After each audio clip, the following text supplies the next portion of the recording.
Hindi mo na kailangan bumili pa ng pork tocino dahil napakadali lang nitong gawin at pwede mo pang i-stock sa freezer. Hindi lang mas tipid at mas masarap ang homemade, mas sigurado ka pang malinis at better quality without any preservatives. Pork shoulder or kasim ang ginagamit ko, but pwede ka rin mag-add ng konting liampo kung gusto mo ang may taba. In a large bowl, pagsamahin ang sliced pork and seasonings at i-massage lang until well distributed. Traditionally, red ang tocino dahil sa pink curing salt or tinatawag na salitre na linalagay para tumagal ang tocino. I like to add a few drops of red food coloring para lang may konting kulay at mas appetizing tignan. Pwede mong i-omit ito as it doesn't contribute to the flavor.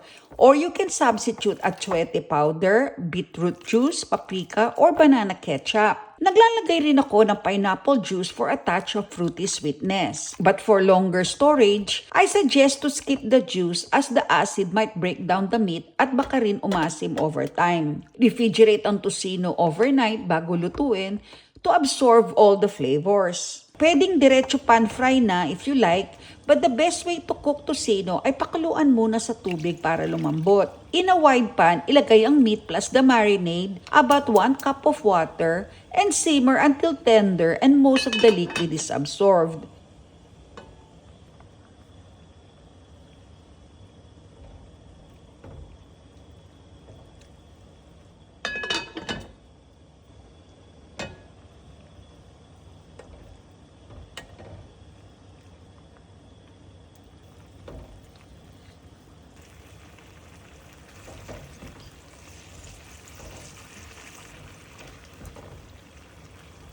Hindi na ako naglagay dito dahil sa klase ng pan na ginamit ko, pero pag malambot na ang pork at halos wala ng tubig, drizzle about a tablespoon of oil. Continue to cook lang until mag-caramelize na ang tocino. Stir fry ang sinangag in the same pan to infuse it with the sweet and savory flavors.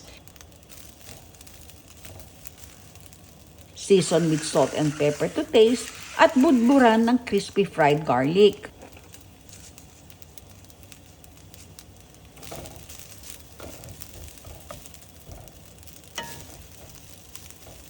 And syempre, don't forget the over easy egg to complete your silog meal. Enjoy!